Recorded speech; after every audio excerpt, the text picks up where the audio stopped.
बिस्मिल्लाहिर्रहमानिर्रहीम। जो भी हाजी हज 2026 पे गए हुए हैं, मुझसे बहुत से भाई बहन ये क्वेश्चन कर रहे थे कि भाई हम मक्का में रहते हुए अपने वक़्त को कैसे कीमती बनाएं, हज तक कौन कौन से काम हम कैसे करें और कौन सी चीज़ों को हम ना करें जिसकी वजह से अल्लाह ना करे हमारे हज के अमाल पे अफेक्ट ना हो। तो मैं कोशिश करूँगा कि जो मैं अपनी ज़ात से करता हूँ प्रैक्टिकल, मैं वो बता सकूँ जिसमें जो हमने भी कर कर के चीज़ें सीखी हैं ना, वरना हम भी जब फर्स्ट टाइम गए थे तो हमारे अंदर भी एक ऐसे जज्बे थे कि हमने उनको फर्स्ट साल किया है, लेकिन जब हज आया था तो हम पैक हो चुके हुए थे ना, ये रियलिटी है। फर्स्ट ऑफ ऑल चीज़ ये है कि हमेशा अपने आप को एतदाल से चलाना है और ये चीज़ माइंड में रखनी है कि हम हज करने आए हुए हैं, हम हज के लिए हरम आए हैं। उम्रे, तवाफ़, ज़ियारतें, रिश्तेदारों से मिलना, इन चीज़ों के लिए नहीं आए हुए। सबसे पहली बुनियादी बात ये है। शुरू यहाँ से करता हूँ, किसी अपने अजीज़ों का जब रिश्तेदार से जद्दा ये वो रियाज इधर उधर मिलने नहीं जाना।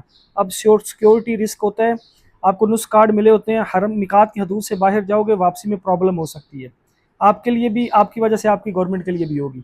तो जो भी रिश्तेदार है उनको बोलो हज के बाद देखेंगे, अगर मुलाकात हो सकी ठीक है, नहीं तो यहाँ अल्लाह के मेहमान हैं, हम यही हैं। तो चाहे आप मक्का है, मदीना, हाँ अगर कोई मक्का की हदूद के करीब करीब है तो वो बात अलग है, हिल के अंदर अंदर है बात अलग है, फिर भी मैं किसी को प्रेफर नहीं करता।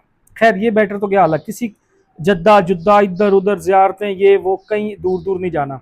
इसी तरह गारे हीरे या गारे सौर, कोई ऐसी मुश्किल ज़ियारतें, ताइफ, कुछ को बैठे बैठे शौक आ जाता है हम दोबारा मदीना ना एक बार हो आए हज से पहले, ये चीज़ें नहीं करनी, वरना खुद भी परेशान होंगे, किसी और को भी करेंगे। हज के बाद के मामला, क्योंकि हज हो गया उसके बाद जो मर्जी करो, अल्लाह ना करे, मिसाल दे रहा हूँ, किसी को चोट लग जाए, कोई गुम जाए, कोई भी मसला है, मैटर नहीं होता ना, क्योंकि हज तो हो गया ना।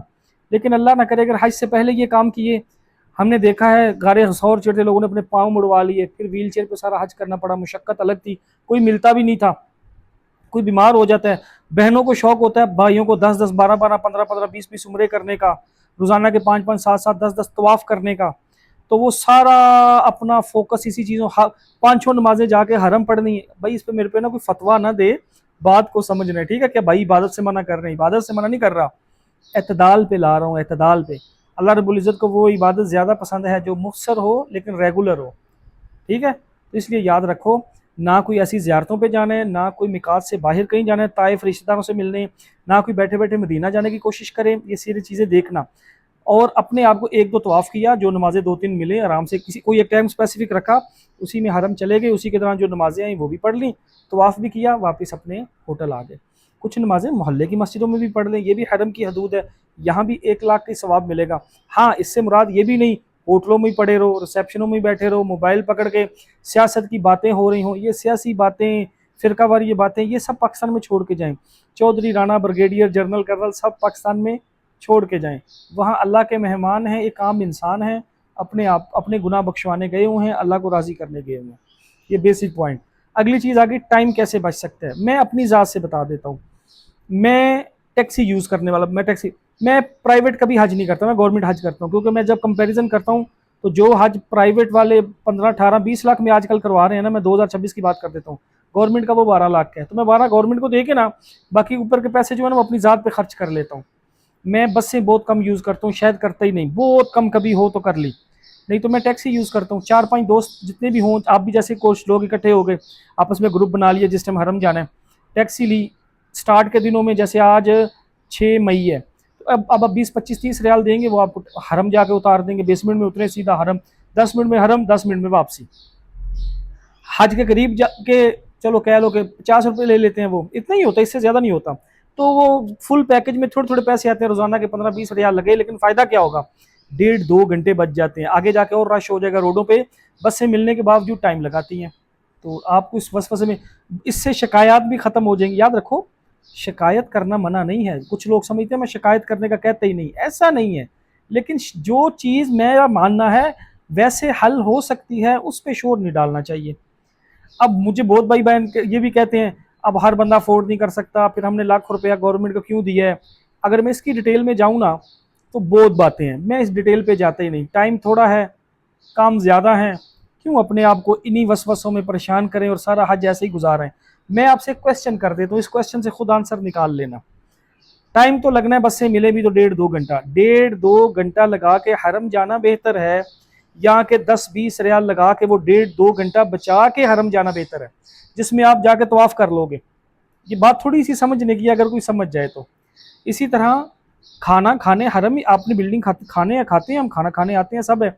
लेकिन अगर मुझे पता है मैं हरम हूँ, पीछे खाने का टाइम है, तो क्या मुझे हरम छोड़ के आके स्पेशल खाना खाने आना चाहिए, ये मैं वहीं पे 10-20 रियाल लगा के कोई भी चीज़ खा लूँ?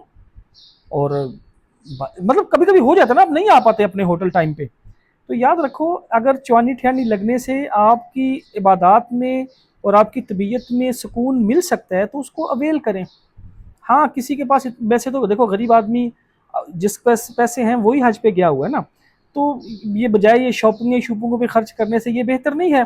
इसलिए फरमाया ना कि मुजाहिद के घोड़े के गोबर को भी अल्लाह रब्बुल इज्जत नामा माल में तोलेंगे। ये मैंने फजीलत बताई है मुजाहिद के घोड़े की, क्योंकि वो अल्लाह के रास्ते में है।